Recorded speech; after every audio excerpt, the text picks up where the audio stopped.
Hello and welcome to the Brit Irons Week 9 preview episode. I'm your host James, and as ever, I'm joined today by my good friends Matt and Sam. How are we today, boys? Doing good, mate. Doing good. I'm pretty tired. I've had a long day at work, but you know what's going to pump me up?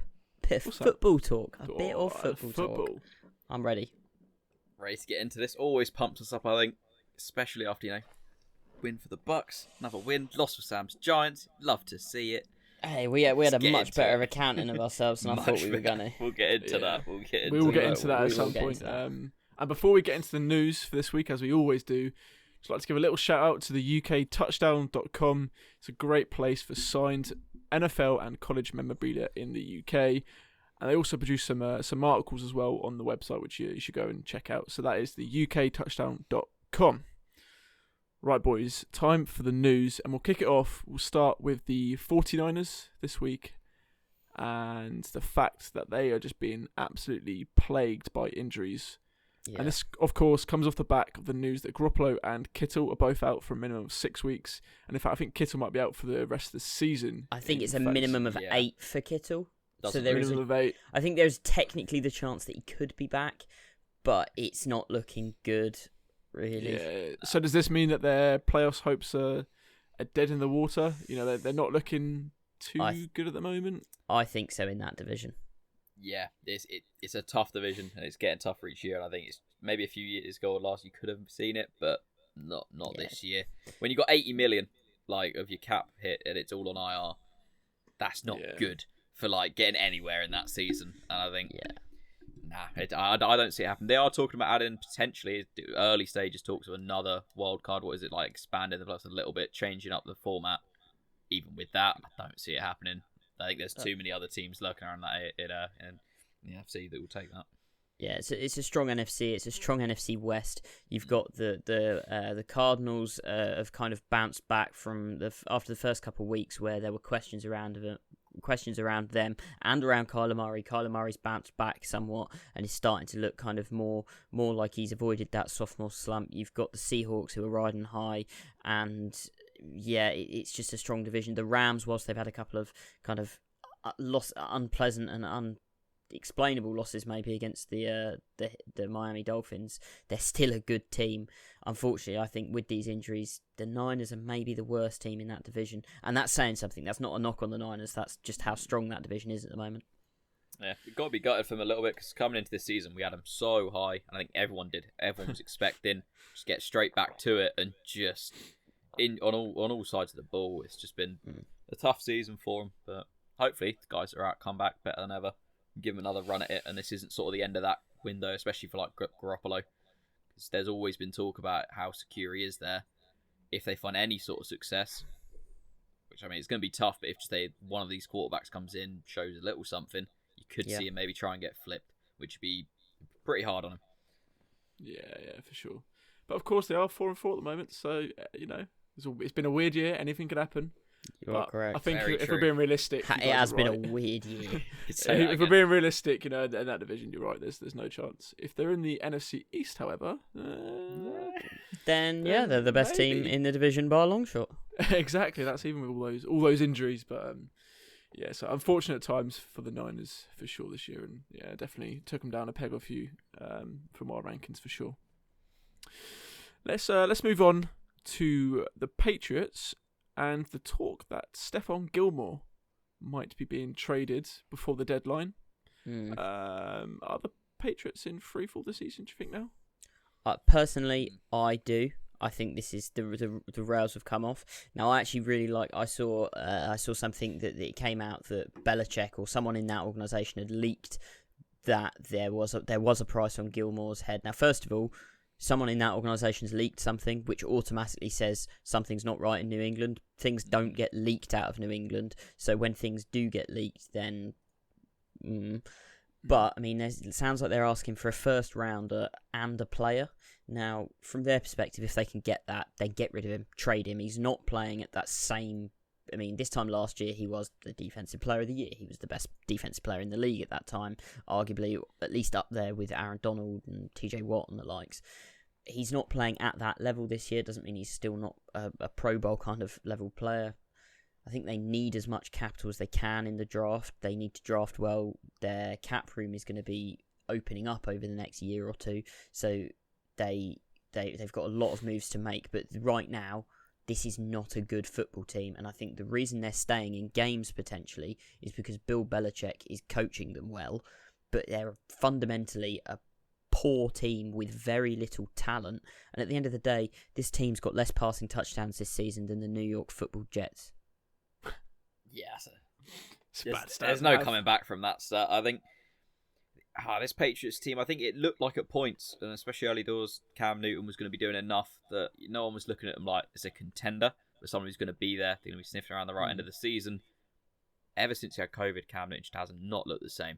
He's come back, like the stats have been very poor, so the only chance this team even getting vaguely near a wildcard spot is Cam getting it back together, really. Because like you normally think he's one of those clutch players. Like in that game against the Bills, in division, Belichick's coached him to keep him in that game. You think you'd kind of put it on Cam to pull something out, get him range maybe rush it in, put it on his back, and fumbles. That's very unlike Cam. It's going to be interesting to see how he bounces back, I think. But yeah, I think their season's pretty much done. And I think with Gilmore, move on sort of thing. I think I can see what they're looking at potentially is, right, we're just going to rebuild. Yeah. Kind of just completely just kind of get it going again, try and pick up picks and value where we can, and see if we can go again, rebuild the dynasty. Yeah, you can certainly see that happening. But one thing to note, of course, is we record this on the 3rd of November, which is the trade deadline day as well. So when this comes out on Thursday, things might have evolved and he might not have got traded. But who knows? There's all sorts of potential trades in the works. I think we'll probably cover that in a lot more detail in next week's episode. Obviously, we'll know the trades, but I'm sure as we go through our previews in a moment, there'll be a couple of potential trades that we are aware of. I believe Matt's keeping a weather eye on his phone in case we get any kind of breaking news type things.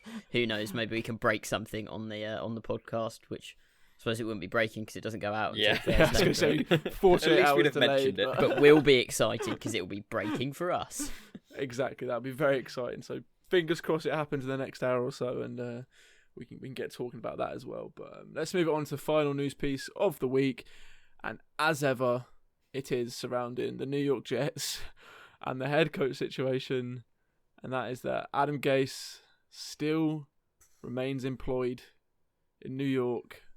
It's not good. It's not a good look. Still in free fall, still tanking, whatever you want to call it. But Adam Gase is slowly becoming my idol. I've flipped on him. I've decided that Adam Gase is now my idol, that I would like to be able to do exactly what it is Gase does, which is be the worst possible person at my job and still get employed and paid to do it. So, Kevin, my boss, if you're listening to this... if you see my productivity drop massively, I expect you to still pay me because I'm doing what I'm going to call from now on is the Gase. The Gase. I was going to say we're calling our bosses on this podcast now.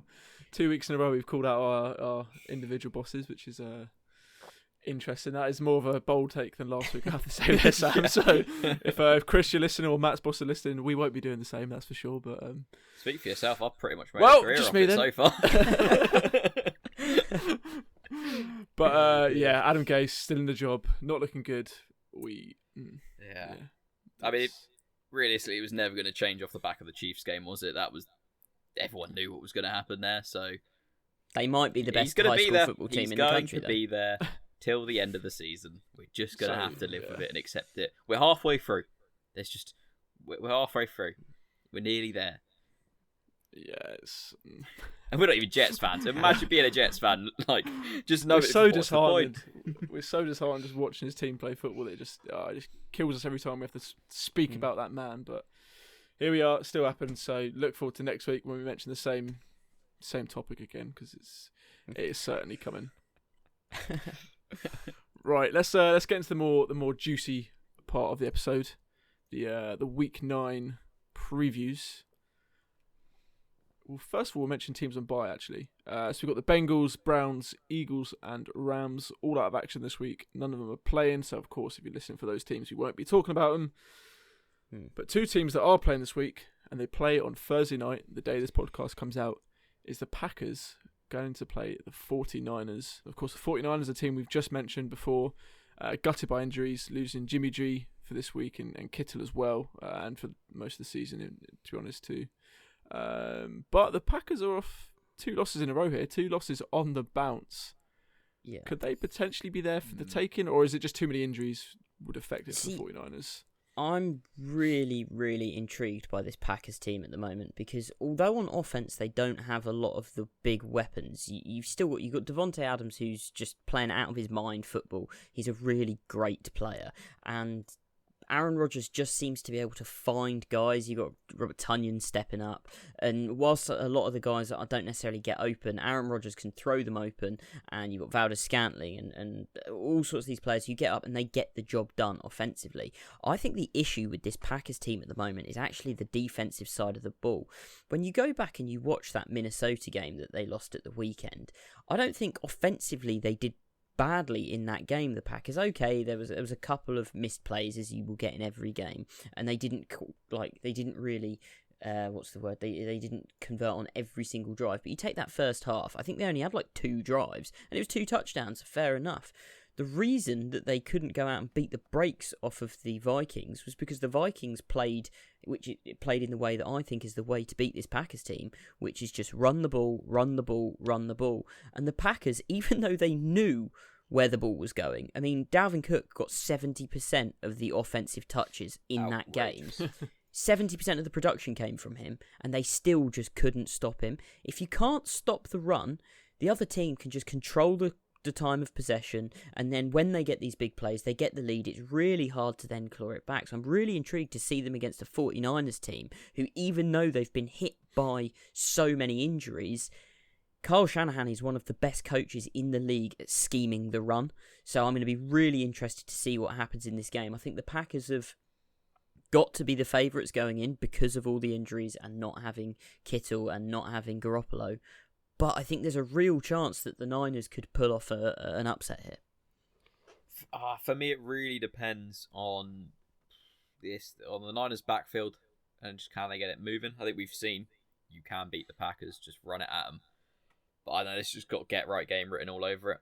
I think for me, I feel like Aaron Rodgers, I could just see there's a bit of a storyline with him and Brady, both now within the NFC, kind of competing. I've just got to see them get into that championship game, get into the Super Bowl. Like, only one of them can do it. And I feel like they've both got different reasons for 1 and 2 different situations to an extent. But I don't know, I just got get right game written all over it for me. You're going to have the Niners who I just think they might not be able to put up the points to keep up. I think they'll be able to make it a competitive game. But I think Rodgers will have enough to get them. I think it's the kind of thing that when you watch the game at the weekend against the Vikings, it didn't matter. Rodgers wasn't on the field because they controlled the time of clock. And if Rodgers isn't on the field, I don't think it's a get-right game from Rodgers' perspective, because I think Rodgers has looked quite good the last couple. He had 1 bad week this season. He looked good at the weekend. If he's not on the field, he's not going to score the points. I mean, just get right for the team. And you know their win condition. It's Rodgers. And I think maybe more him just getting that mentality of a get-right game. Not for him personally, just for the team. And the offense putting up points and just looking good like they were before. So, but yeah, I think I'm comfortably sitting with the Packers for this one. I think the Niners can make it competitive, but I think 2.5 plus 2.5 for the Niners, the spread, I'm happy with that on the Packers side. Probably not taking the over though on this one. I don't know if it's going to quite reach. I think it's at 51. 51, yeah. I think I'm taking Packers spread and money line. I think I'm leaning on the under. Yeah, I'm with you on that one as well. Interesting for the Packers though, the running back situation there. Obviously 2 guys will be out for this game. AJ Dillon, Aaron Jones as well, which means they're going to be relying on 2 running backs. I can't remember their names off the top of my head, but they got combined. Jamal Williams? Jamal Williams still there? I think he might be on the COVID list, potentially. Right.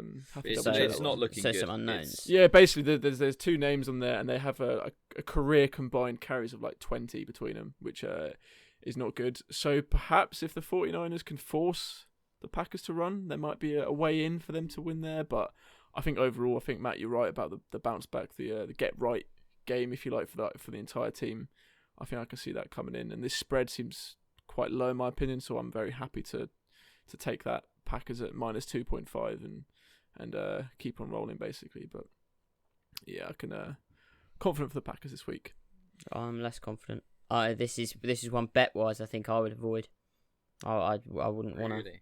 I really think because the way that defense played at the weekend just gone against a Vikings team that's not been good all season. I mean, very uncharacteristically, they were giving those Vikings receivers so much room in the secondary. They weren't playing aggressive. They weren't playing to the ball, and they weren't stopping the run. Now, if they can fix that this week, then I think the Packers absolutely steamroll the Niners because of all the injury concerns and stuff, but they've got to play more aggressive defense. Otherwise, a Kyle Shanahan running game could just play tactical, and it could end up being a low-scoring kind of 21-14. I say low-scoring. That's what low scoring is nowadays in the NFL. But like a 21-14 where they just control time of possession. They play bend but don't break football, and they don't let Rodgers near the ball. Yeah, I could definitely see it. I feel like it starts to be a trend. The longer you get into the season, sort of defense is starting to learn what they're up against on offense, especially at the offseason this year, and it's been a record-breaking start across touchdowns in the league. So I think you're going to see a lot of these overs starting to come to being too high. Start to get to that late season important football, but I'd be almost even if you're out there and you really want to maybe take a gamble on a bet, taking one of the sort of enhanced or adjusted spreads on this, and I would push the Packers slightly over a field goal. I'm going by a touchdown, I think, if they do win this. For me, so I think maybe, I guess you'll see it as one to avoid. I'm seeing it as one to maybe try and make a bit of extra off. So it's wow, big two ends of the scale. Big claims over here. Oh, it's exciting. So no locks yet though. No one's locked this game up, which is I was very close to there, but a bit hesitant at the moment. Not I think. Not quite. Right, let's move on to the 6 o'clock games. See if we can get a lock in this one, perhaps. We'll talk about the Seahawks going to play the Buffalo Bills this week, both off the back of wins in Week 8. And of course, that was an in-division win for the Bills as well. And they're finally back on the board. That losing streak's finally, I say losing streak, it was only 2 games, but it's finally over for them. But it's another tough matchup for them here. Do you reckon they can take advantage of this poor Seahawks pass defense? I don't. They have to. I think that's really what they're going to have to be looking for, because, I mean, they're going to have to keep up, I think, in this game. And the fact that they only just got by the Patriots due to Cam Newton fumbling, who knows if they got in field goal range, it could have been a missed kick, could have been a different conversation. Yeah. But they got let off potentially there. Like, they're in a very bad spot. And if that's against that offense and that team, I think the Seahawks should take this. I think the Bills, it's an inflated record of how they started the year. And I think mainly it's just off of the back of Josh Allen. It looks like 2 different players if you split this season in half. So I think he's got to get it right and get back to what he was doing with Stephon Diggs and the guys down there, and just looking good and just look like an explosive offense that's also got that dialed-in ground game. That's what they need to do to win this. I just don't think they do. And I think the Seahawks and Russell Wilson just put up enough points, cover them off, keep it rolling for me.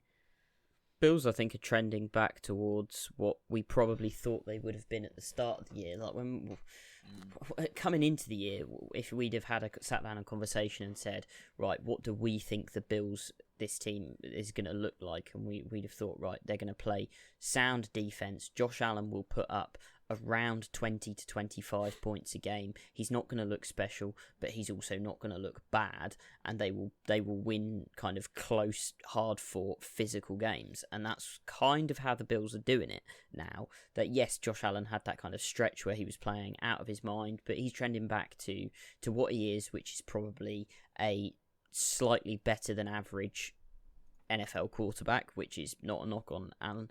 The issue is this week, yes, they're going up against a very bad defense, but I don't think the Bills' defense is great, and I think Russell Wilson is currently the MVP of the league for the year, and DK Metcalf is looking like one of the best receivers in the league. That's something that Russell Wilson has not had, and when you've got DK Metcalf, and then you've got Tyler Lockett, who's just able to slot to be... People are forgetting Tyler Lockett is still a very good receiver. So he's got the most weapons he's ever had. He's got a solid kind of running back core that get a job done. And he's on a heater. He's playing great football. I'm very comfortable taking the Seahawks at -2.5 here. Yeah. Oh, this here is my lock of the week, I think. The Seahawks at -2.5. Yeah. And also the over on the 53.5 under-over point like total that that. we're looking at here. Yeah. So I'm looking at both the Seahawks and the under-over here because, I think these quarterbacks are just going to eat up on Sunday at 6 p.m. There's so much opportunity for them to throw many, many yards. And, if you're talking fantasy, then these are must-starts, in my opinion, both of these two. And so many talented receivers on both sides. So, I think Seahawks will take it, but look for a lot of points this game. Yeah. 100%. Right, let's move on. Two teams that also won last week, which maybe were a bit more of a shock in comparison to the teams we just spoke about. In the Broncos going into Atlanta to play the Falcons. Obviously, the Broncos with that win against the Chargers, which was pretty incredible in the end. And the Falcons getting a win against the Panthers on last Thursday night, which I don't think any of us expected to happen. No, we didn't. But they're winning again. This is now 2 wins in a row for them. Are they finally starting to get it together, do you reckon? I think the Falcons do this every year. That says everything, doesn't it? The Falcons do this every year. They get themselves in games that they should win. They find ways to lose them. Then they kind of come back. They have a couple of weeks where they win games people didn't think they had because they got written off. And then they probably trend back to being somewhere around a 7-9 team. Now, that might be a bit of an ask this year considering the start they got to. But, I mean, it wouldn't surprise me if they don't come out and win maybe 3 or 4 more games. You've got Matt Ryan, who's leading the league in passing, I believe, which, again, is not a surprise to me. He always puts up big numbers. He, in my opinion, is probably a Hall of Fame caliber quarterback. I mean, just going off of his statistics, he's got a Hall of Fame receiver and a very good young receiver in Ridley next to him. So, I mean, him putting up points, the Falcons, is not something I worry about. And then the Denver Broncos is also a kind of a team that give you 2 separate things. I mean, the Broncos did it in one game at the weekend. For the first half, they looked like one team, and then they come out for the second half, and it's, hang about, this is a completely different team. So, I mean, this is 2 teams that in the space of one game can be 2 different teams. So, I actually would not, again, this is another one that Falcons at -4, I don't really like. I think I'd take the Broncos at +4, but again, I'm probably avoiding this one betting because, in my opinion, this is a coin flip. I do like the over, though. I think for me, what you said about the 2 different sides, especially with the Broncos, I think that's just Drew Lock getting settled back in, kind of getting dialed in with this team. I liked what I saw from him at the end, leading the drive. You started to see him get a bit of swagger back about him, which is almost in a similar way to Baker. Yeah. When you see him looking like that on the field, it's when they're dangerous, and if they can get that rolling, very dangerous. And I think that's what the opportunity is here. The Falcons, they're going to do this. They're going to occasionally get a win just because the defense is manageable enough that Matt Ryan and company can just get it done. But I don't think they're going to do it consistently. So I think for me, especially if you can get them at +4, I'm just taking the Broncos here. Yeah. I mean, cause I think the Chargers, and we'll see on the season, they will be a decent team that's in a lot of games. Yeah. And I think I said last week, the best team with a negative record, and I'd still want to say that. But the Broncos beat them. So going by that logic for me, maybe it's the Broncos that are the best team with a negative record. And I think they're much closer. You get this win, 4-4, you're back to 500, albeit it's a tough division, a lot of competitors. Who knows? If they are potentially at any point, it could be 4 weeks before playoffs, and suddenly, right, due to COVID, we've had to move a few weeks around, we're adding another wildcard spot in each conference. Okay, there's so much to play for. Like, you could be in it and think, last week, it's not going to happen. Suddenly it does. And I think there's more to play for this Broncos team, and Drew Lock wants to come out and set their record straight a bit and kind of be like, I'm back, I'm feeling good, I'm going to get this team winning games. I think for me, I'm taking them at that +4. Taking the over 2 as well here. I like that over. I think you could have a little bit of a shootout get going here. And agree with saw that. some Lindsay looking explosive. Big touchdown breakaway from him. It's got everything it needs, I think, to roll out some money on this. Really want to see Drew Lock cut down on some of the stupid interceptions, though. Drew Lock, he did this. He did this in the Patriots game a couple of weeks ago. They pretty much, I think they needed like a first down, or that it was a couple of minutes left. They just needed to get the ball down the field, and they could have taken a victory formation. And then he forces a ball into a window that he doesn't really need to make, and forces an interception, and then suddenly the Patriots have the ball back in a 2-minute drill with the chance to go and win it. Now, obviously, they end up not going and winning it, so he kind of gets away with it. But it's things like that, and that's something that he carried over from his rookie season, which he does still force those balls. And I'm very aware that obviously it's still 8 games into only his second year, and he only started 5 games in his first year, so he's still he hasn't even played a full season in the league yet. But he is so promising that this is the kind of game that if he can take those turnovers out of the game, then they should steamroll this Falcons team, because he's got so much talent on that offense. And you've got players like KJ Hamler who are starting to look like they've got some real ability to play at the next level. Obviously, Jerry Jeudy is easily going to be a number 1 in this league at some point. I think he is a very talented receiver. So if we can just see him not force those balls, then the Broncos should win this very comfortably. But I still think he will. I think there's probably 2 interceptions in this game for Drew Lock, which is why I think it could be a bit closer than maybe you think it could be. Seeing a few Jameisms almost out of him early doors, I think he will be better. I think he could get more consistent, but there were people who would have said that about Jameis the whole 5 years. He's a gunslinger. He's got to cut him out. It's what you get in a gunslinger. I just think hopefully he's got everything he needs around him to kind of reel that in. I think the biggest thing, you mentioned some of the weapons there as well, the 2 big-bodied tight ends. Down there, he's got good receiving tight ends that I think that's where potentially they win this off of, if he can get both of them rolling in the same games. It's kind of been a bit one or the other at the moment.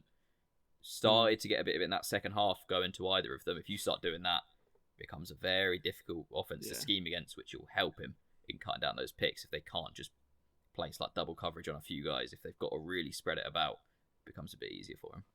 Yeah, me and you, Sam, coming into the season, were quite high on the Broncos and Drew Lock, and this feels like a good game for him to really prove it.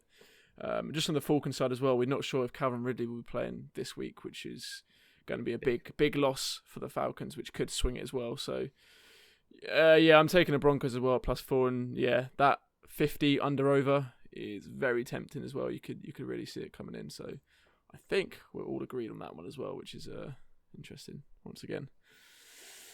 Right, let's roll through to the Bears, get into Tennessee to play the Titans. Another loss for the Titans last week. 2 on the bounce. Are the wheels starting to fall off, and could perhaps the Bears take advantage in this game? Matt, I see you are nodding slightly there. Is that an immediate yes? Not immediate yes, but I think I've said it all season. It might not be great football, might not be incredible to watch, but this Bears team are disruptive and they can put you in difficult spots. If you're a team coming off the back of 2 losses from being unbeaten, that are kind of teetering which way are we going here? How are we going to look? Especially now with the Colts getting onto an even record with them. There was phases we thought they could have a couple off games and they're probably still locking this division up. It's not that easy for them now. The Bears are not the team that I want to face when I'm in that situation. No. I think maybe it's just because I like them as a team, but I think the Titans have got enough here to get past the Bears. But I will not be shocked if they don't, and I'm not putting any money anywhere near this game for me personally. I think it's just it's too hard to call, because you've got which Titans you're going to see, and that you both sides of the ball. Which version of this defense, which version of the offense? They seem to play on and off halves, and you never see the last few games. You don't get the whole team just playing consecutively. Meanwhile, the Bears. Which Foles is it going to be?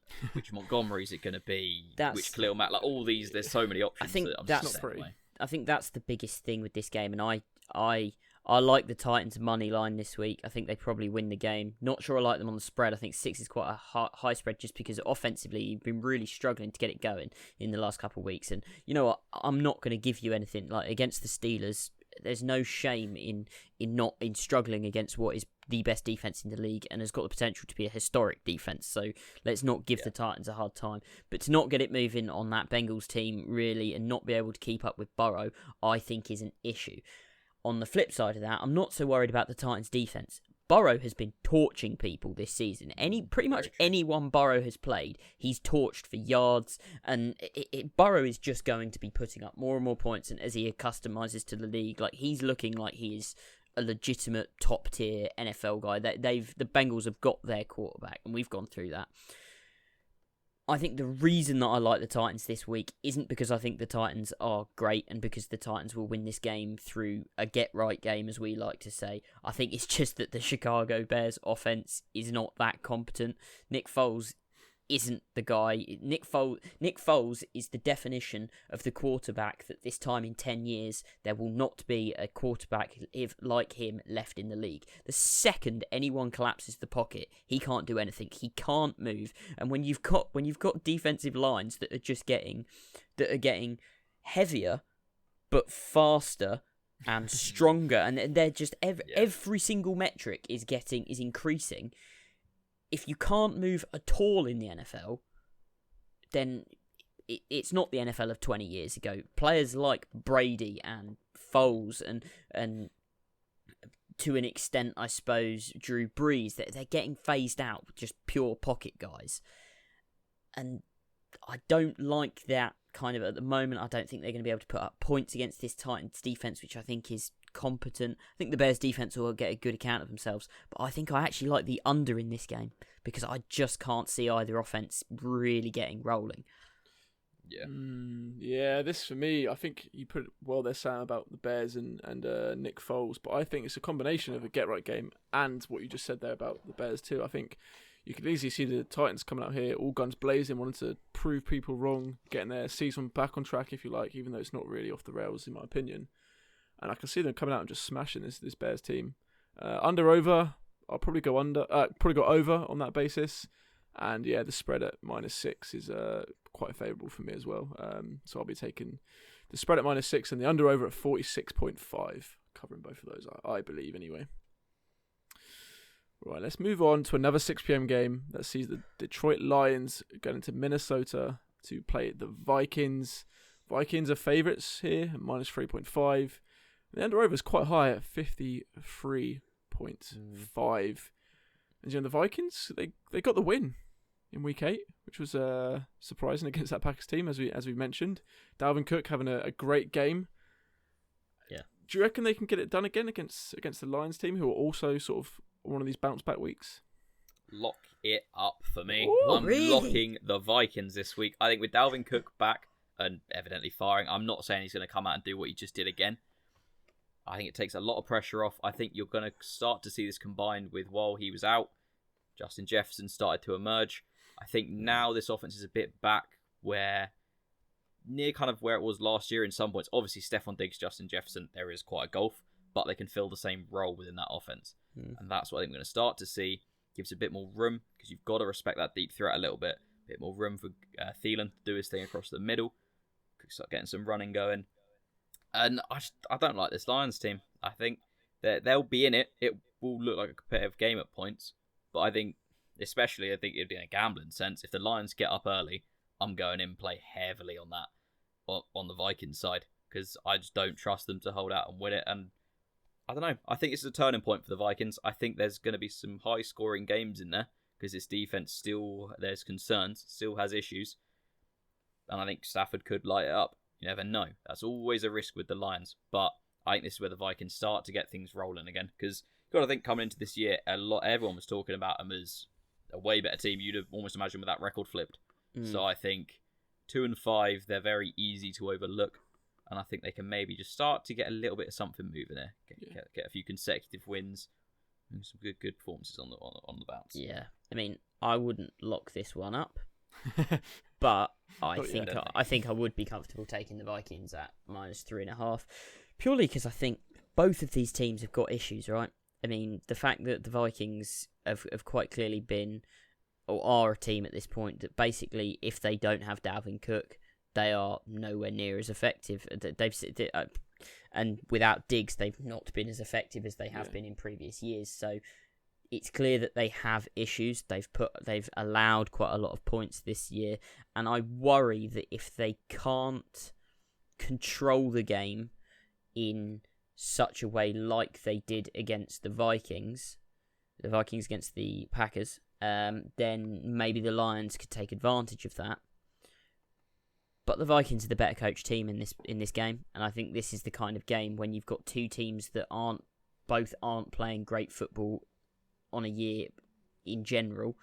You've got to take the team with the better coach, with the more consistent coaching, and the one that's coming off of a convincing win. Yeah, I'm with you on this one, Sam. And we were quite high on the Vikings coming in this season.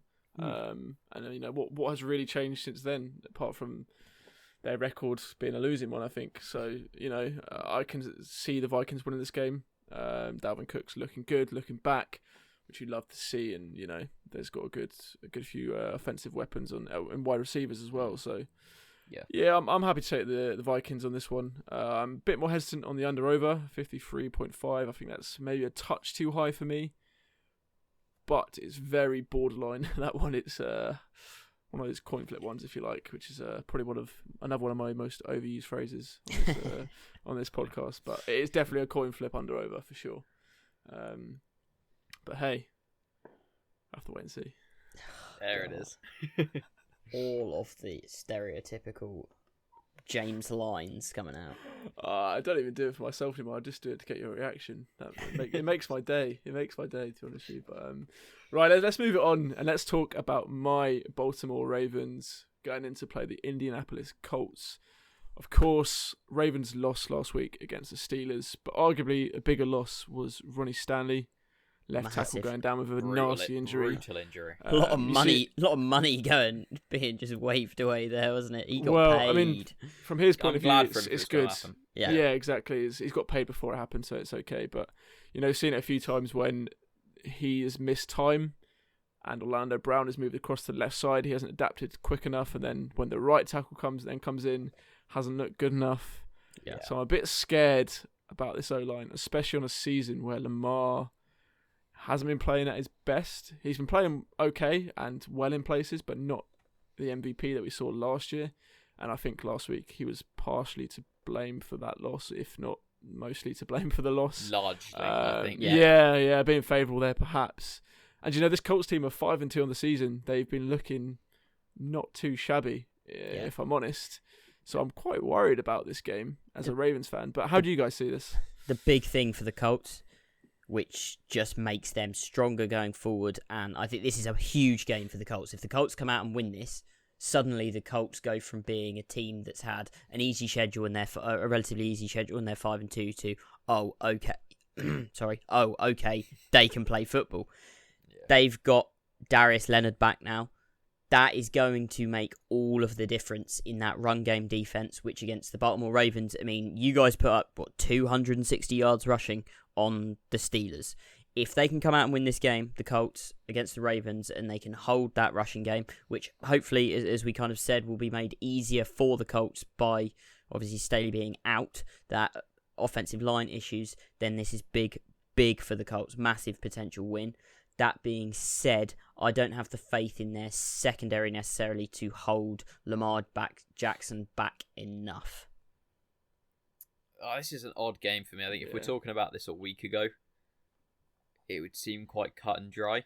Yeah. And I think the two keys to the game for me, and I could say it's about either quarterback and one of the running backs, but mainly it's looking at these Ravens, is if the Ravens should win this game, if Lamar Jackson does not turn the ball over how he did against the Steelers, and if J.K. Dobbins gets just more of it. He looked electric whenever he was getting the ball in there. Just if you realise Lamar might not be having a game, just some of the RPOs, the run pass options they were getting going there, it's going to be so hard to defend against. Get back to what made Lamar Jackson good.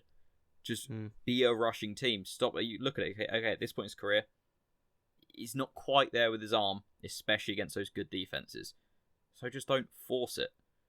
Get it going again. Get back to running it. Use him in his prime at what he's good at. You've got plenty of years to develop the arm and develop the ability in the pocket. But I think as well, we've got to respect the Colts a little bit now. 5-2, they are one of the good teams in the league. They're competitive. Yeah. And I think it's the same thing. As long as Rivers doesn't throw it away, they're going to be in a lot of games this year. This is a very, very difficult one again. I think I'm going to take the over on it. I don't know why, even though it's two good defenses. It's low 44, over. It's Very low. low. And I can Really see low. this turning into a bit of a fourth quarter where they're both in it and they just start to unwind and just kind of get it going. But I don't think I'm taking any other bet in this apart from that. I'm just going to enjoy this. I think I'm just going to enjoy this as a game of football. I think I'm predicting a Ravens win. But it's basically whichever quarterback has less turnovers. Yeah. I think, I mean, it sounds like an obvious statement, but between two that have looked in recent weeks like they can, I think if Lamar Jackson can keep the ball secure, the Ravens will take this. Yeah, it makes me very nervous, this game. Yeah. But make Lamar great again. Something I'd like to get going. Yeah, given the current US election and all that's going on, make Lamar great again. Going on as we speak. I think what we're probably seeing is this is probably going to be the kind of standard that we can expect from Lamar going forward. Yeah. Like we can't expect him to have a year like last year every single year, because no one's going to do that every single year. I mean, there have been multiple episodes kind of in the build up to this season where I spoke about kind of touchdown percentage numbers and stuff like that, which for him last year in his MVP year were just outrageous and they're not repeatable. He's regressing back to a norm, and we're not saying that he's playing badly. We're just saying that he makes some dodgy decisions when they don't play, like Matt said, to what they are built to do, which is run the ball. And they did that against the best defense in the league more than competently at the weekend. So I'm really comfortable taking the Ravens here on the spread and taking the over, because the only way I can see the Colts winning this is for that defense to just have an outrageous game, and Darius Leonard needs to have the best game of his career to stop that rushing attack. Yeah, and it's interesting you mentioned the rushing attack as well. Mark Ingram potentially coming back for this game might add another sort of element. I don't know how big that'll be coming back in, because Dobbins did look great last week and Edwards was pretty good too. Yeah. But Gus looked good. Gus the Bus looked good again, yeah. It was good to see. It's not pretty running, but he gets first downs. Yeah, that's all you need sometimes, isn't it? Don't need to look good doing it, but hey, if you're doing it, that's the main thing. But yeah, I'm a bit more hesitant taking the Ravens. I think maybe because I'm a Ravens fan, it's one of those ones where you don't want to back your team because you're scared it will like jinx yourself, sort of thing. Maybe, but I think the Ravens should win it. But I'm with you as well, Sam. The under/over 44, I'm taking that over. I think that could definitely come in this game. Definitely plausible. Okay, right. Let's move on to the Carolina Panthers going in to play the Chiefs this week. This was a routine victory for the Chiefs last week against the Jets. I don't think anyone would have bet against them. But the Panthers could potentially have Christian McCaffrey coming back this week. Does that make a big difference to this matchup and your view on the game? I don't know if it's a massive difference. I feel like when he first got injured, you'd say the second he's back, much better team. But Davis has filled him well. Like, I wouldn't say it's the team that look like they're missing McCaffrey. I think it does improve them, just because he is the better player. But not enough to contend in this game. I think the biggest thing for me is which version of this Panthers team showed up, because there's been some high points and some low points this year. There's been games which just looked like two very different teams. And I think I was starting to really warm to them, and then what happened with the Falcons, and it's just like, that's a game they should be winning. And they just seemed like just the wrong Panthers team showed up. So I think no one, I think, really is going to put anything towards sort of the Panthers, unless in terms of predicting them to win. I think the Chiefs, they're starting to get rolling. The fact that in a game like that as well, where they were up so much and looked comfortable, they didn't just lean on the run. They said, we know Mahomes is good enough just to keep carving them up. We can manage the clock. We can do what we need to do. Throw in the football. Yeah. Just sign that team is rolling and Mahomes is feeling it. The only thing I'm keeping an eye on for a potential little bet here that I'm considering, but I don't know. I don't know if it will be a Sunday morning decision, I think, is maybe actually taking the Panthers on the spread, because it's a plus 12. Yeah. Panthers plus minus 12. If the right version of the Panthers shows up, if CMC's firing, I could see them easily meeting that. Yeah. But it's still a tough one, because the Chiefs could also just come out and absolutely just write off this young and experienced Panthers defense. The Chiefs defense hasn't been amazing this season. It's not been what we would class as a good defense. So I don't necessarily think the Panthers will have a difficult time moving the ball on them. So if you get McCaffrey back, you've got Anderson and DJ Moore, and they're built like kind of playing around with things offensively, so they're getting kind of like end arounds and stuff like that. I think they shouldn't struggle to move the ball and put up some points. Now, I don't think this is a game they win. The Kansas City Chiefs are one of the best 2 or 3 teams in the league. Mahomes, he's just a video game. Some of the plays he makes, that touchdown where I literally, I was watching it live and it looked like, you know when you play Madden and you accidentally press the lateral button and like some weird movement happens, the ball comes out. It looked like that to me. I was like, what is that? But the Chiefs offensively are so good. Yeah. And the Panthers aren't going to beat that. But they might well do put up enough points to kind of cover that spread. So I agree with you actually, Matt. I'm taking the Panthers at +12. Yeah, I'm exactly the same as you, Matt. I was looking at it, I was thinking, yeah, Panthers on this spread is definitely favourable. It's the Chiefs will win, no doubt, but I don't think they'll cover it that much. And the under/over being 52 as well, that might be a touch too high for me. It's hard to say. Whenever the Chiefs are involved, an over, it's a tough thing to bet against, I think. Yeah, it probably is. Just something in my gut. It's one of those gut decisions. It's like, it's something telling me not to back it this week. The 52. Oh yeah, I'm not backing it either. But it is hard to bet against. So you're right. But yeah, I think I'll be taking under on that one. Just a touch too high for me going into this game. But yeah, Chiefs win. Panthers on the spread. Right, let's talk about two teams coming off the back of a bye. Both 1-6 on the season. That is the Texans going into play at the Jaguars. Texans -6 favourites for this game. Over/under being at 51.5. But the big news for this one is Minshew is going to be benched, and the young rookie Luton, who I think we very briefly did mention in our season preview episode at the start of the season. Very, very briefly, I think. Very briefly, yeah. But Minshew being dropped. What do we make of that decision for starters? I mean, wasn't it due to the scapegoat for me? The hand. I think there was questions coming out about his performance, and that he might be getting dropped anyway. And then the next thing you know, it's come out. I think was it broken or fractured like in his right thumb. Supposedly since week 2, that he's been playing with that. I mean, if you look at his performance, there is a point where it did trend down very rapidly, and I think maybe you could almost just pinpoint it on the season there. When this happened, potentially, or maybe they're just saying that and it takes a bit of weight off him. I don't know, but I don't think this makes them any better, any difference to it here. I think this is a game where it might be 2 1-6 teams, but there's a big difference between these 1-6 teams. And as long as Deshaun Watson has one of those games where he just shows up for the whole game, because he does have a tendency sometimes to just sort of disappear a little bit for a quarter. Yeah. As long as that doesn't happen, combined with Luton first start just started to feel himself a bit and just, I don't know, the second coming of Minshew Mania coming out or something. You never know what happens when you throw a kid in and say, there you go, play for a job sort of situation. Weirder things have happened. I think the Texans should comfortably take this. I think if they just play some smart football, don't feel like they have to absolutely go out there and just rout them, just smart football, consistent football, they will just be able to outscore this Texans team because it's not exactly two great defenses on either side of this ball. So I think I'm comfortable taking the Texans the spread here, but I think I'm staying away from the over.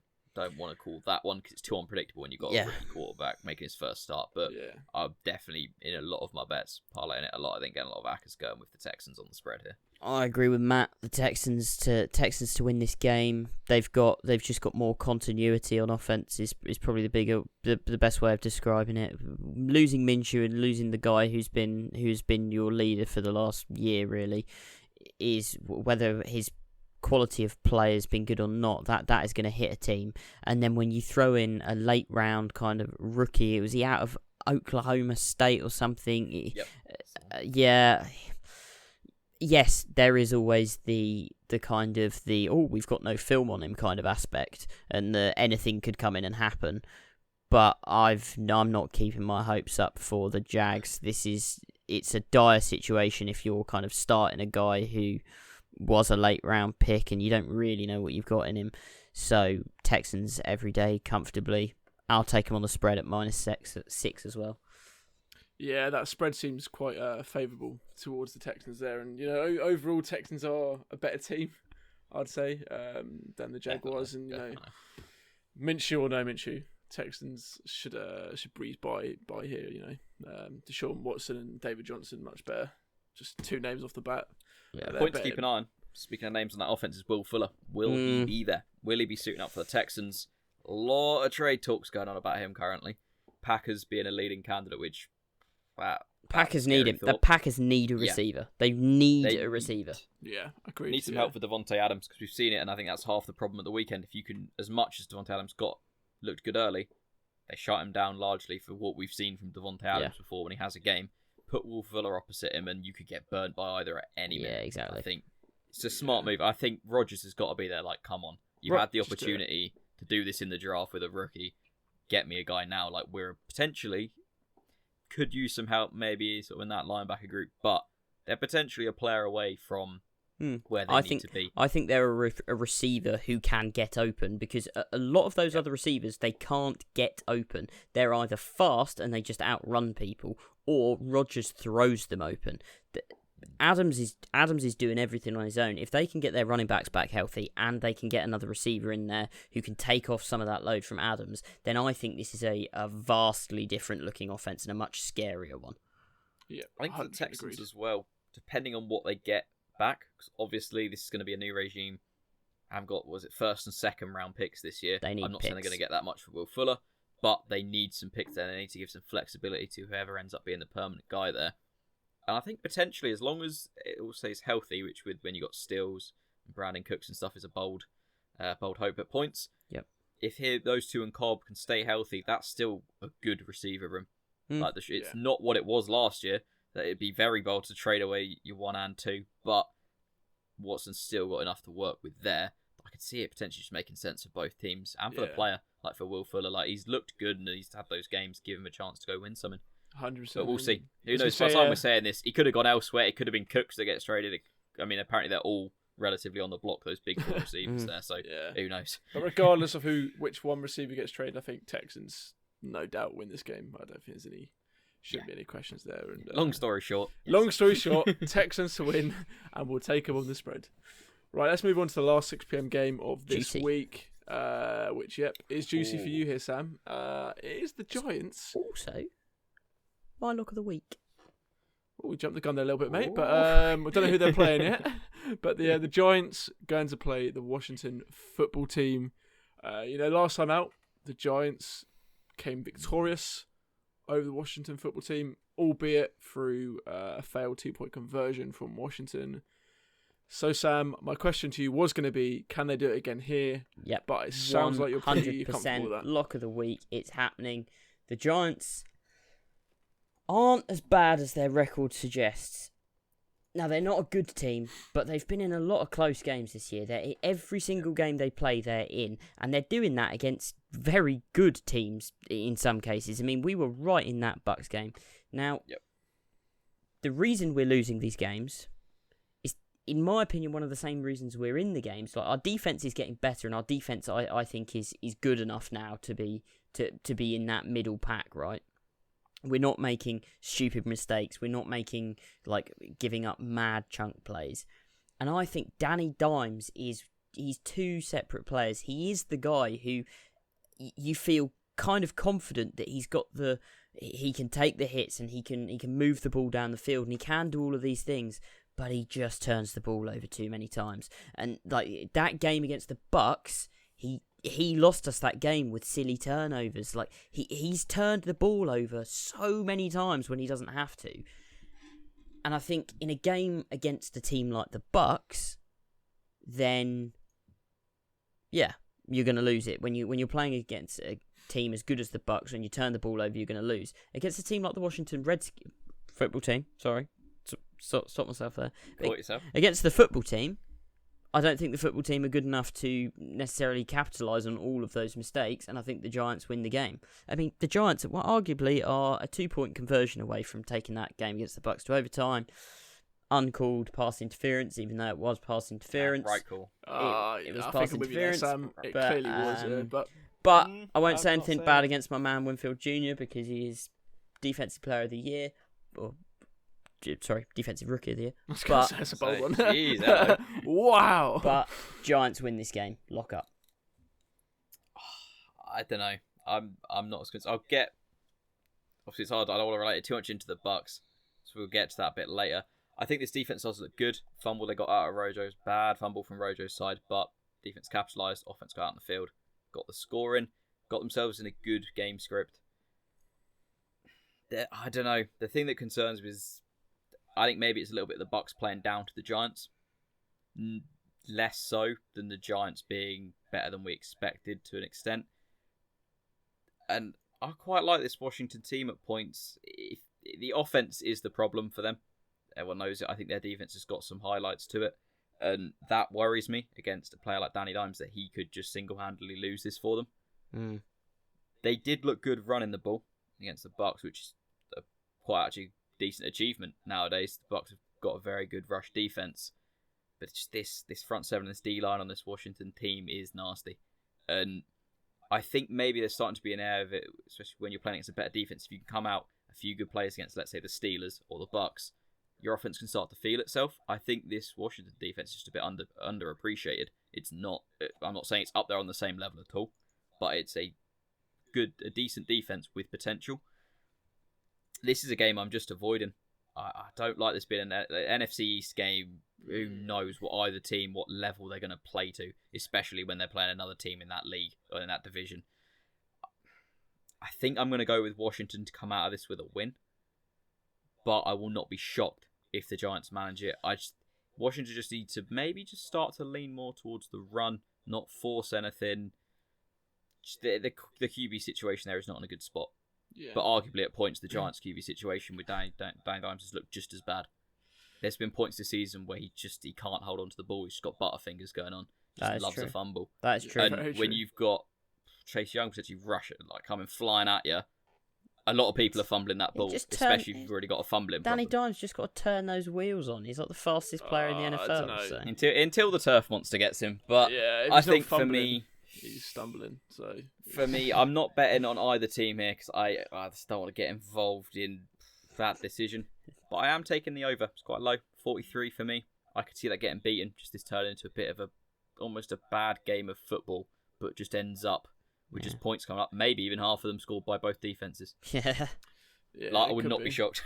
It could be. Yeah, I'm with you on this one, Matt. I think this one's really hard to call. This screams coin flip. It's probably the most coin flip game on this week 9 slate of games. Yep. I'm very torn about who to pick and what to pick. I think it comes down to what happens in my brain Sunday morning, to be honest with you. But I'm also with you on the under-over. 43 seems very low. You can certainly see it coming in. I just hope for the Giants that they can maybe get another win here, because they keep on losing by narrow margins. Locking up. I think it's a bold lock-up. Lock it up. It could happen. Who knows? Who knows what's going to happen come Sunday? But yeah, I think I'm staying away from spread and money line on this one. It's too hard to call. Very far away. Yeah, pretty much. All right, let's head on to the 9 o'clock slate of games. The first one of the week is the Raiders going in to play the Chargers. The Chargers lost last week out against the Broncos, putting them at 2-5. I think they're slight favourites coming to this game at minus 1.5, which is quite interesting. So do you reckon, Matt, that the Chargers can put their disappointment behind them and pull off the win here and prove the spread right? Nope. Let's just put it short. I don't think so. They're going to be in this game. I think we've seen it consistently now from Herbert. He can put up points on teams enough. He can throw it about to keep them in this game. But I worry for this defense for the Chargers. If you're getting gashed by like Philip Lindsay, who is a decent running back in this league, Josh Jacobs could have a field day on you. Like, that's the real worry for me here, is that the Raiders, you're not going to need Derek Carr to come out and play to sort of towards the ceiling he's had this year. You just need him to look decent. And Josh Jacobs can just put in work for you. I think I don't know, I quite have a bit of a soft spot with this Chargers team. I like what they're doing. I really like the way Herbert's getting into the league, but I think I'm putting my money with the Raiders this week, especially considering you can get them at a positive spread. Like, come on. Like, let's be sensible. If we're trying to make some money here, that's where I'm looking this week. And I think the over as well. I think Raiders money line, spread, and the over for me are my bets. But I think it's going to be competitive, so I won't be massively shocked if we're sat here like, oh, yeah, Chargers look good. This is one betting wise I think I'm avoiding, because I want to say that the Chargers win the game. I think that actually the Chargers are the better team from like a talent and standpoint and stuff, but they've just got a bit of a habit this season of fumbling big leads away. They've done it all season. Both of these teams went kind of toe to toe with the Kansas City Chiefs. Obviously, the Raiders came out with the victory, but the Chargers weren't far off. I'm taking the Chargers to win. That's what I think will happen, but I wouldn't be betting my own money on it. I just think this is too much of a coin flip game, and 54 is quite a high over under. So I'm actually going to take the under in this game. I think there's too many questions on either offense. Yeah, I think you're spot on there about the under over. That does seem incredibly high for what it is. But Matt, you said about having a soft spot there for the Chargers. I think I made it evident now that I've got probably a soft spot for the Raiders this season. Big fan of Josh Jacobs, and I like what Derek Carr has done so far this year. I've said it many times, having one of his best years of his career. So I think I'm going to take the Raiders in this game. But you're right, it could be a coin flip, and Justin Herbert's looked incredible this season, so it could happen. But I think if I am going to back it, I'm backing the Raiders. I'm with you, Matt, in taking them on the spread because positive for them. So why wouldn't you take that? But yeah, it's not as high scoring as Vegas maybe thinking it's going to be, in my opinion.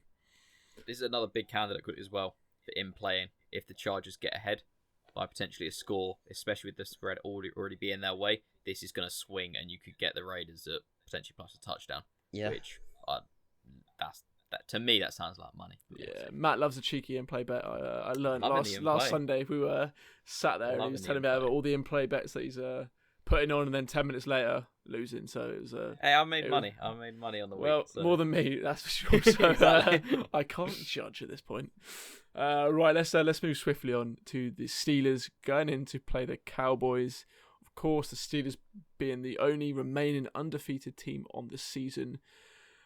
And they're playing a Cowboys team who are pretty much down and out due to injuries mainly, and also just Zeke just not looking like himself.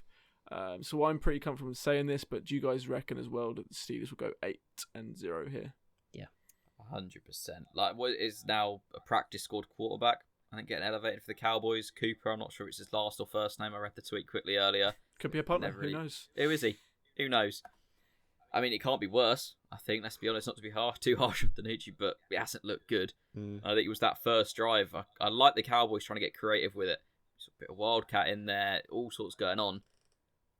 But I wouldn't want to try it. It's one thing to do it against the Eagles. Anything against the Steelers, they're just going to have you. I think this might even be a high-scoring game. I think it's just going to be a comfortable game for the Steelers. They don't need to do anything ridiculous here. And I think you could almost see them really some heavy rotation, maybe not on the defensive side of the ball, but within this offense, like if they get up, why risk having Big Ben out there? Stuff like that. I could see some heavy rotation as we get deeper into the second half of this one. I don't know about the over. I think they should take it, but whenever you've got a player like Zeke out there, a couple big play guys in this Dallas offense, you never know. So I think I'm avoiding that, but I won't be shocked if that comes in. The Steelers cover it, but I think it's hard to say. I don't know what to say on the under-over here. I'm really tempted to go under, just in what I said. I could see it being a quiet game, but the Steelers just do business and move on. Steelers are going to put up so many points on this Cowboys defense. Like, this Cowboys defense... First of all, this Cowboys defense is appalling. It's maybe the worst defense in NFL history. The Steelers are a good offense. When you then look at the way that the Cowboys lost last weekend, Carson Wentz... It felt like Carson Wentz was attempting to give the Cowboys any possible opportunity to win. I mean, Carson Wentz played maybe the worst game of football he's played since he's been in the NFL. He played really badly. And the Eagles still won by double digits. Like, that is how bad this Cowboys team is. Like, the Cowboys at this point, genuinely... might be as bad as the Jets. Like, they really might, given the injuries and everything. Like, with Dak in the mix, they're not at all. Like, given the injuries, though, right now, I think this Cowboys team might be as bad as the Jets. And they're going up against the Steelers, who are just coming off a big win against the Ravens. And while we were kind of talking about that earlier with, the Ravens maybe not what they were, the Ravens are still one of the best five teams in the league. This Cowboys team is appalling. I'd take the Steelers here at +15 if I could. I think they just... You can, mate. Adjusted. Right, I'd take them at +20. I think they're going to hammer the Cowboys. I really think they're going to... I'd definitely take them at +20. I was going to say... yeah. But -20. I think this is going to be the easiest blowout of the week. It's going to be a game that you could turn off at halftime. The Cowboys are in free fall. Oh, yeah. If Pittsburgh keep the starters out there the whole time, this will be just horrendous. This could look like a college school, quite frankly. Easily could. I just don't... for a team that's had such an injury history recently, it's going to be in their recent minds. Why would you? I think that's the only reason I'm not taking the spread, is because I'd be shocked if they pull some players out and just kind of pump the brakes a little bit and say, we know we've got the win. Why risk anything? We're here to play till January, February, whenever, when the Super Bowl's going to be if it gets pushed. Why risk it against such a bad team? I think get up, lean on the defense. Even then, I think I'd still back the Steelers on the spread and the under-over. I think, like Sam said, this Cowboys team just absolutely gutted by injuries and, just not looking good at the moment. So Steelers at -9.5, definitely taking that. Under-over 47.5, definitely taking that as well. There's a lot of potential for Zeke to maybe do bits again this game. Who knows what we're going to get, and that might just swing it for me. But like you said, Matt, who knows what happens with Zeke these days? And I know he's plagued you in fantasy, so it's been an interesting one. Yeah, it's not been good. It's not been good. Right, let's move on and talk about the Dolphins going to play the Cardinals. Of course, the Cardinals off the back of a bye, sitting pretty at 5-2 so far this season, and the Dolphins fresh off the back against a win against the Rams, 4-3 in the season, and of course Tua started his first game last week, got his first win, and looked decent doing it. So do you reckon he can keep it rolling against this Cardinals team? I think what I really liked from Tua, to not get too deep into analysing his performance, was the fact he came out, had potentially the worst start possible. It was not good, and he came back. And I'm not going to say he's incredible, I'm not going to say any kind of fanfare, but he got a win, and he kept this Dolphins team rolling. I think the Cardinals, if they can get back where they're at, come off the bye, look fresh, they should win this. But I'm actually not... I'm not going to be betting on this game, just because a team coming off a bye against a team that's won 3 straight with a rookie quarterback who's just got his first win, and it's not like a Cardinals team that have looked good all year. Yeah, they had a little spell where they didn't look great, and they just had a bit of a turnaround. So I won't be shocked if we're sat here and suddenly we're like, hang on, are the Dolphins 5-3? Yeah. Like, hold on, what's going on here, sort of thing? And potentially, if the Bills lose, are they one game off being in the lead of this division? Okay, but if I had to predict, I am still going to predict the Cardinals. I'm just not betting on it. Yeah, because too many uncertainties. I'm exactly the same as you there, Matt. I think I lean Cardinals for the win. Don't want to take the spread here. The one thing I will say on the Tua thing is I'm in exactly the same spot I was this time last week, where if you kind of ask me what my opinions on Tua are, I still don't know. Did not see enough of Tua. Tua didn't win this game. He just didn't lose it. Do you know what I mean? Like, their defense played a lot. They didn't even necessarily play lights out. They played lights out at exactly the right point. They played bend, don't break football. They made a couple of massive plays into kind of the pick six, stuff like that. Like, huge plays. Or was it a fumble recovery? Anyway, there was a defensive touchdown. Yeah. Either way. But they played lights out, and Tua just came out and didn't lose them the game. I don't think there was enough to say that Tua, brilliant, they made the right switch going from Fitz to Tua. What's really interesting is they are now in the spot where everyone's going, okay, they could be, given the rest of that division, they could be real contenders in the division. So if Tua doesn't come out and play well next week, if he sees more snaps just because the defense doesn't keep him off the field for as long, or it doesn't with all the scoring and stuff, if we see more snaps and he struggles, is there the position of the Brian Flores is going, well, we could contend now? And if they think that maybe, right, mate, I'd be interested to see what's going to happen with Tua. Because if they can contend now and Tua doesn't look like he's the best option to win this time in a week, 2 weeks, is there the chance that we see the swap back?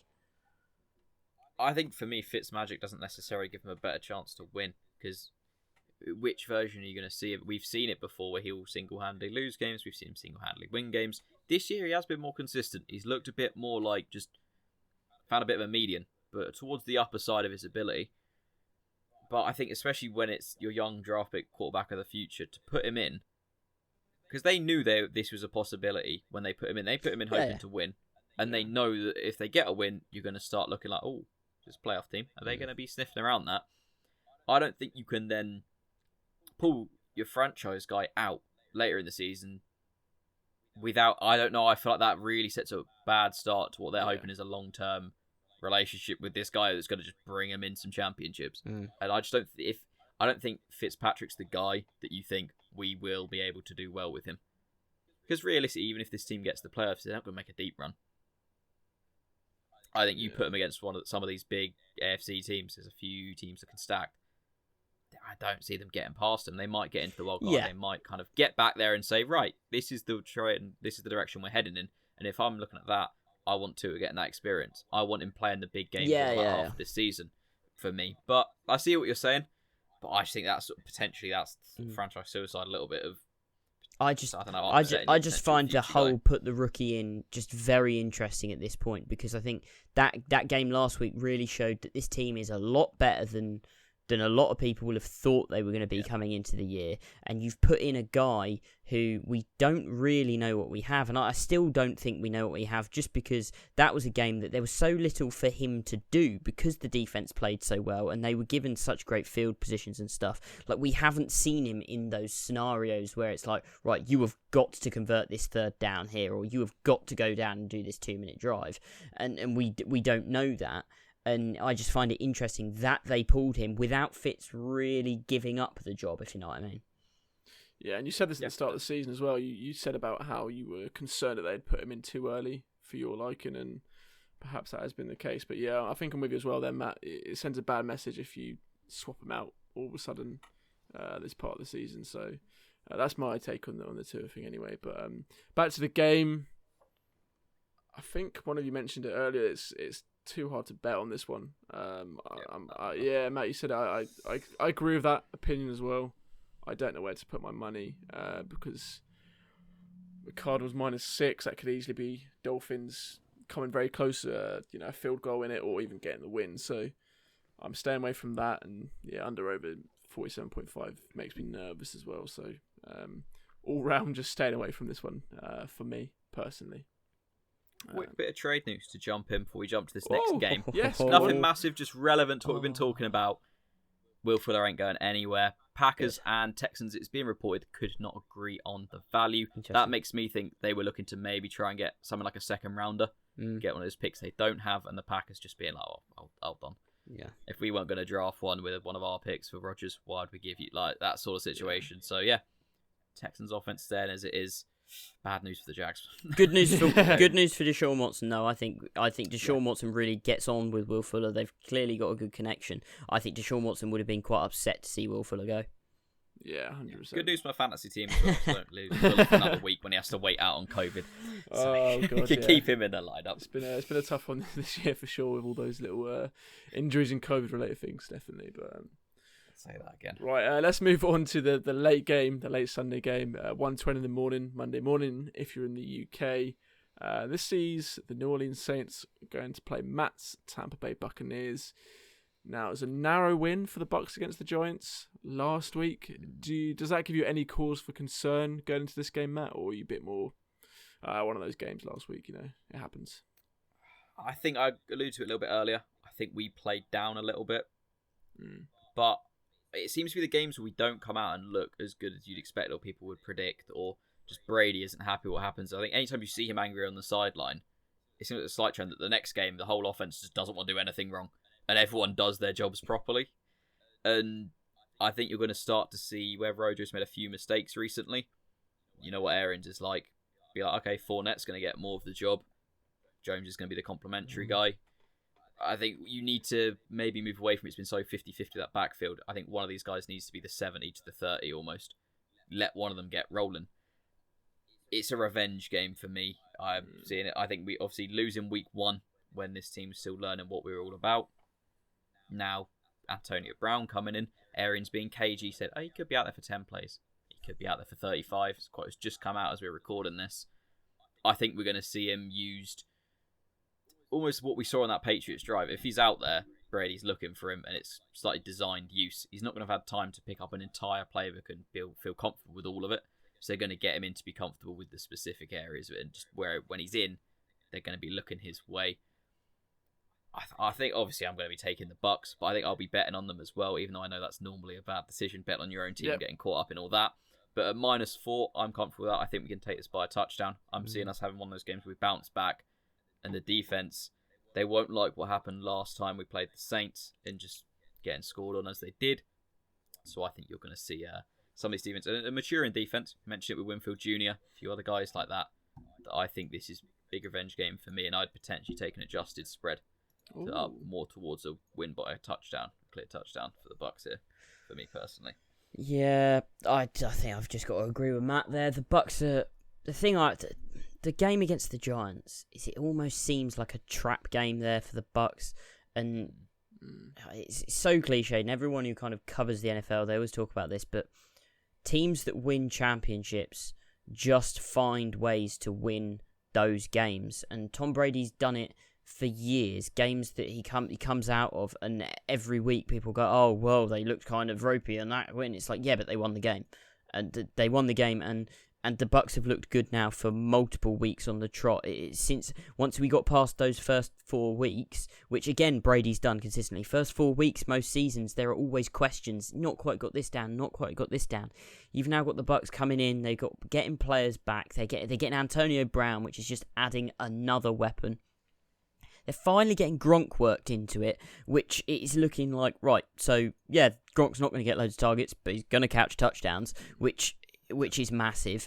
So I think the Saints are a pretty good team.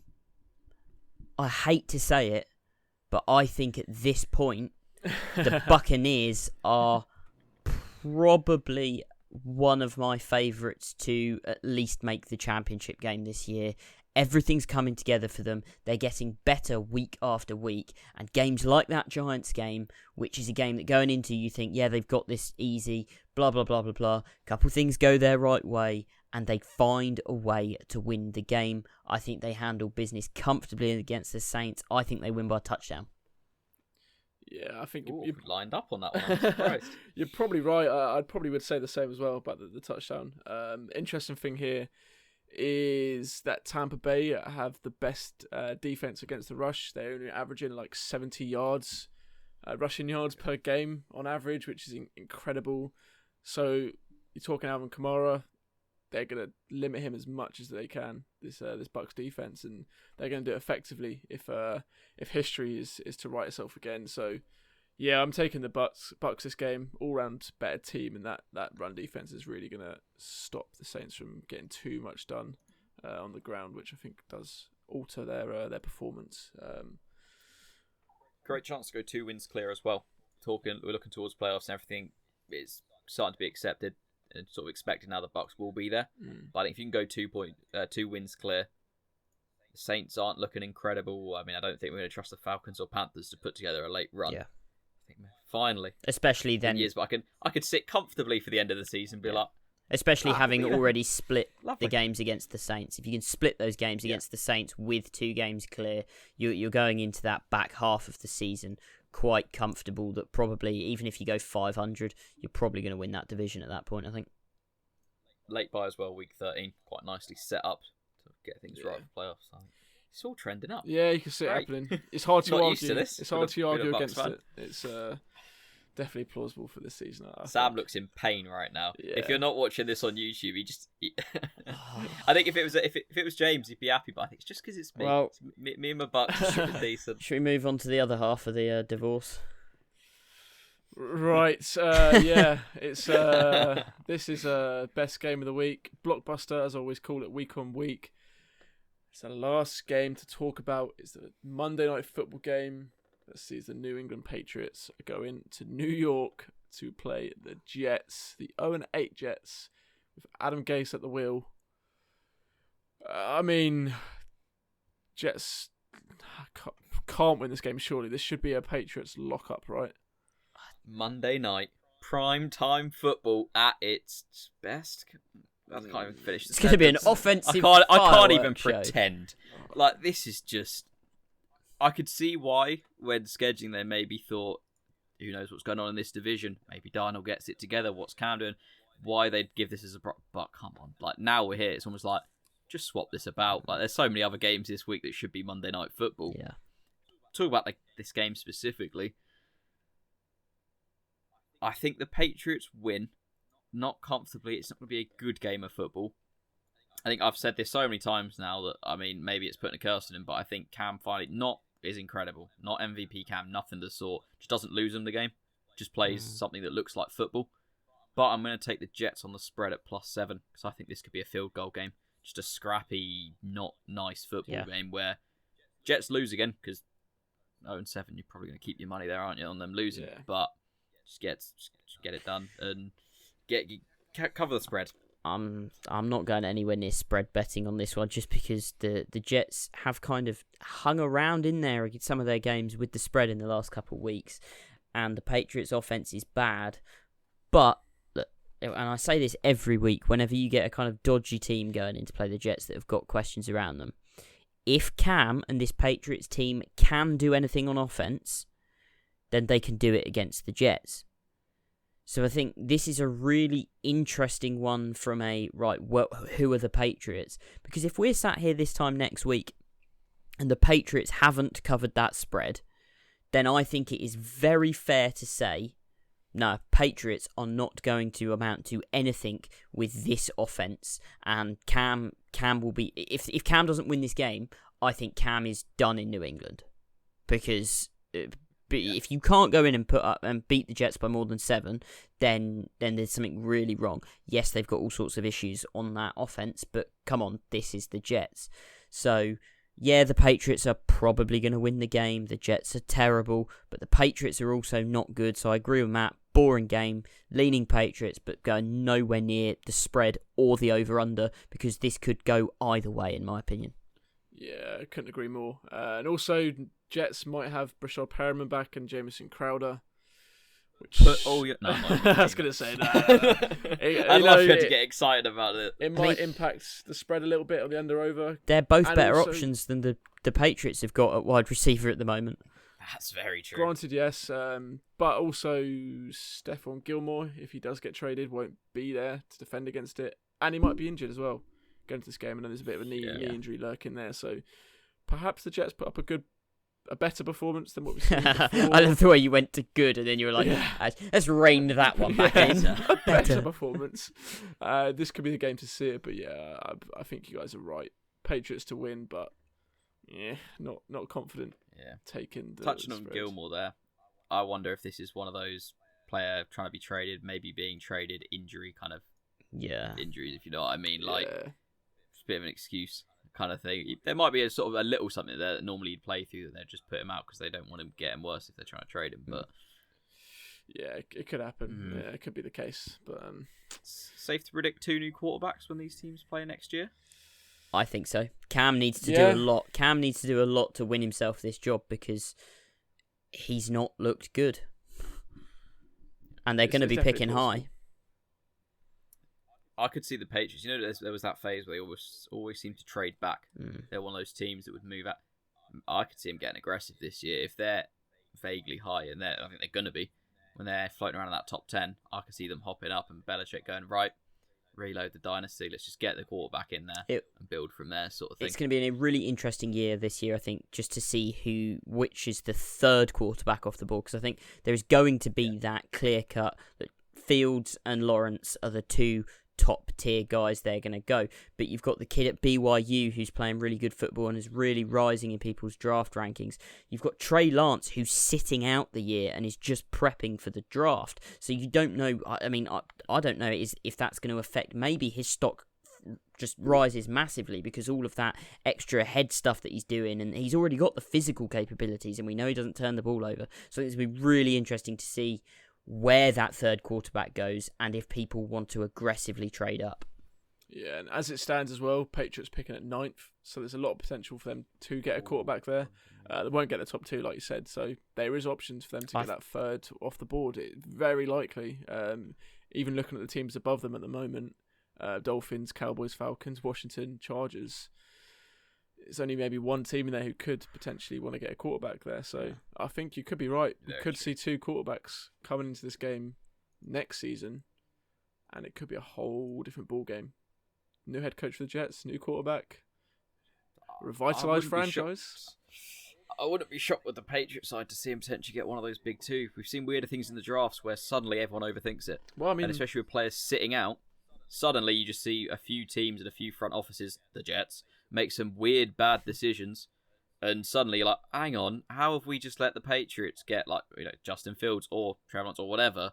And then it's just misery for everyone because it all just starts again. Or do the Patriots pick up the Jets scraps and they just take Darnold and turn him incredible? Who is a capable quarterback in this league, I think.